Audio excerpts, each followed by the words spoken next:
Hey everybody, it's Steve with Sky194, and I appreciate you taking the time out of your day to stop in and visit and check out my video.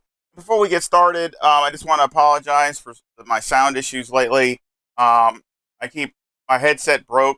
In the prior video, I mentioned that my Adiz headset broke that I've had for a while, and I got some oh, what is it called? I don't remember what they are. They're wireless, but they're the Shark V2 Pros. They just came out, the 23s, supposed to have an improved mic and all that.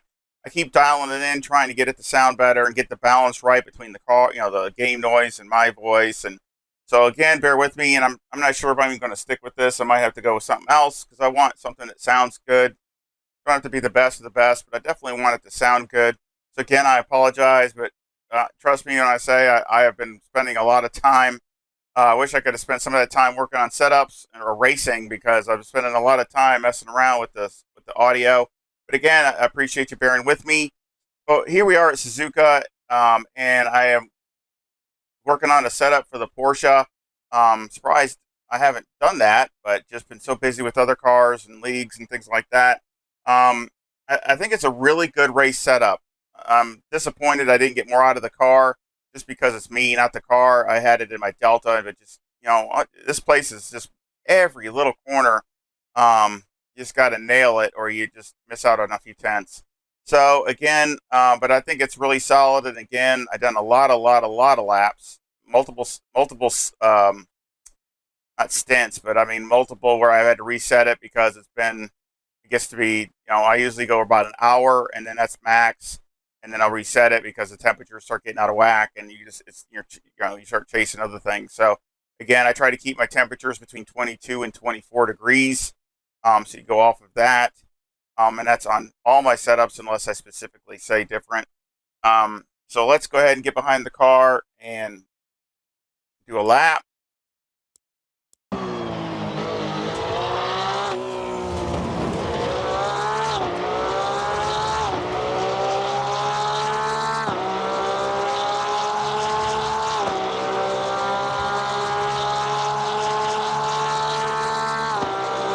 A decent speed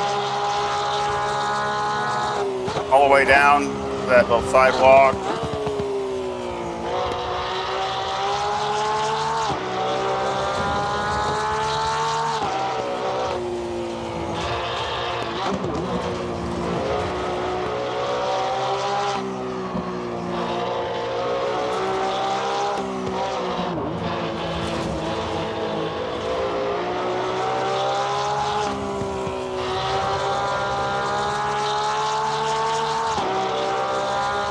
Pretty solid. I mean, it's really fun to drive around here. I thought it was doing really well over some of the bumps and curbing. But the Porsche is the worst with rear tires. I really think it is out of every car. It just destroys rear tires.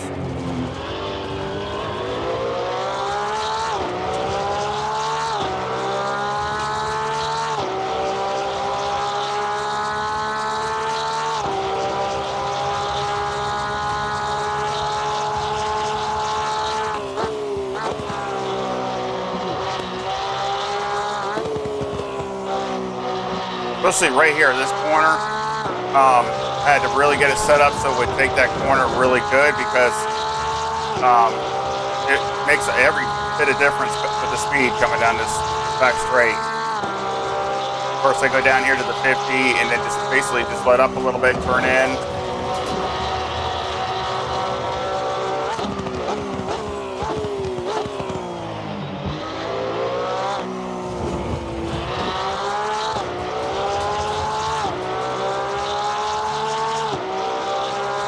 Love the Porsche.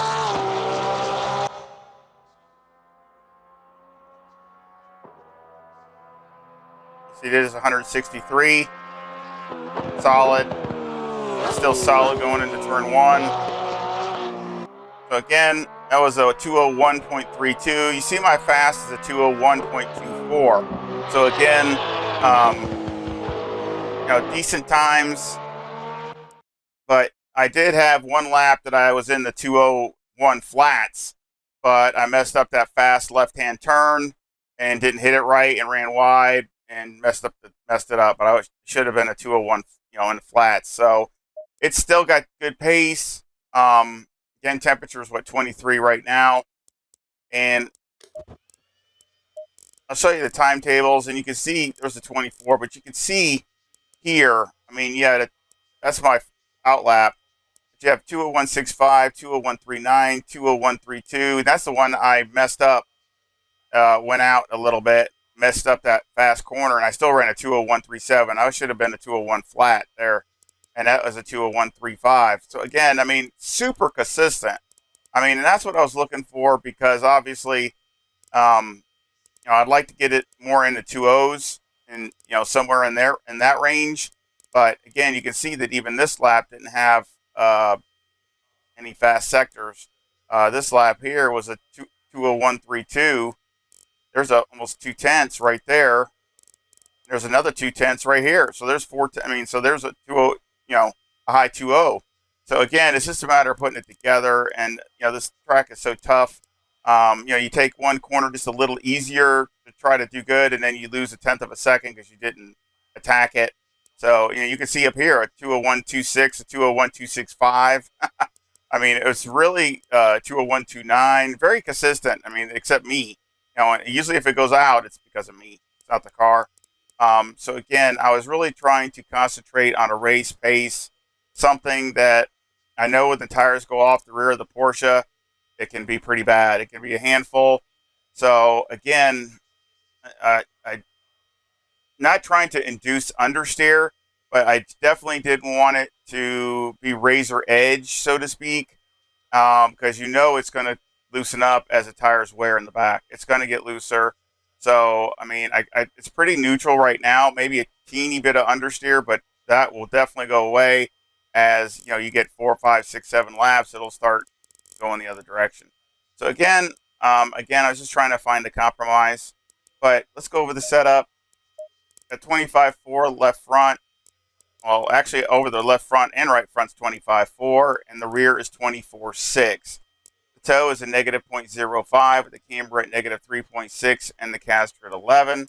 Toe on the rear is a positive 0.05, with the camber at negative 2.6.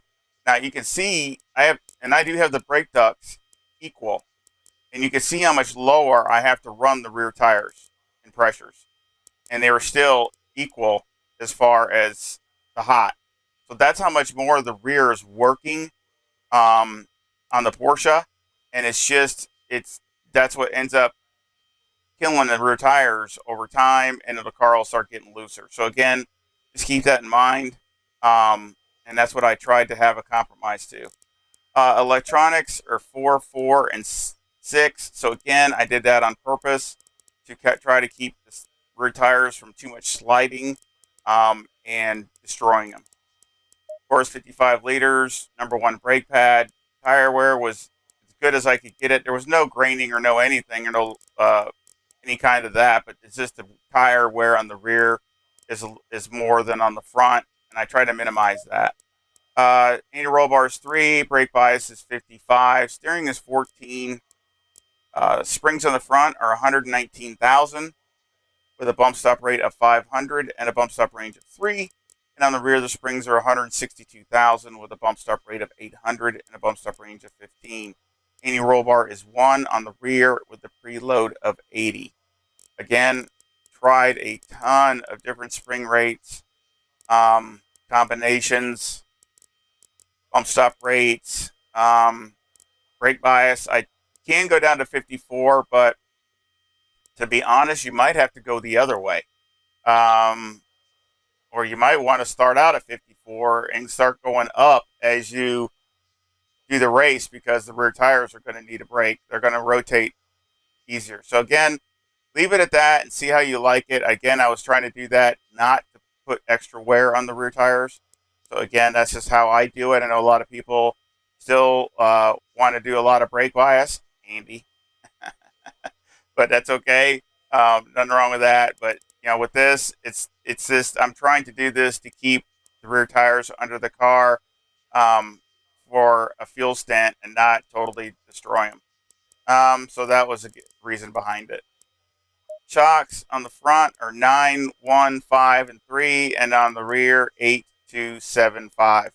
Again, all dialed in with Motec, the best I could, and I actually think they come out really, really good. Aero 53 in the front, all the way down, 62 in the rear with a 10 wing and a 4 and a 4 and a brake ducts. And the front aero variation is a 6.8 to the positive.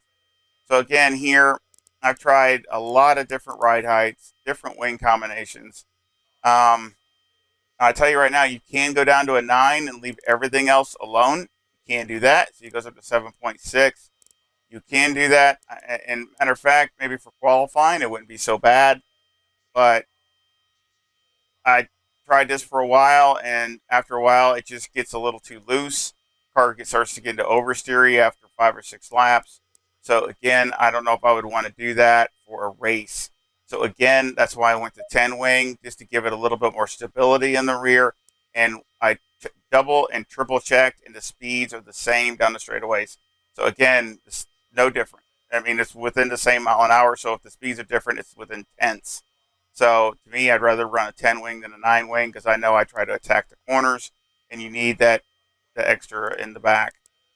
So again, that's the reason I did that. You're not losing any speed at all, especially if you take advantage of the wing and can come off those corners really good, because you're going to gain that back. And as far as the acceleration and the speed down the straightaway coming off the corner prior to the straightaway. So again, I think it's a really good setup for a race setup. And of course, you know, I know there's more time in it just between weather and just practicing more with it. I mean, I practiced a lot, but I was constantly changing things all the time. So again, I think it's solid, and I will leave a link to this setup in the description. Again, all my setups are free, and please leave a like and subscribe. I know a lot of people hear that 100 times, but I really appreciate it. It really does help the channel with all the YouTube stuff. And again, all your feedback are great. I love talking to all my sim racing friends. And again, I'll leave a link to my Discord also in the description. So again, I have the setups over there in Discord. And actually, I have probably a lot of other setups that maybe are like roughed in, but they're not a full-blown finished type setup. And I usually have like Sky Temp and then what the track in the car and stuff like that. You know, roughed in. I mean, they're like 80% done or so. Still very balanced and all that, but you're just not dialed in a lot of, you know, in some areas. So again, those are even over there. So there's more setups on my Discord, the links anyway. So again, I appreciate it. And of course, I do have a PayPal account. If you want to help support the channel that way, it'd be greatly appreciated. And thank you to anybody that has. And again, I sure hope you come back and visit again real soon. See ya.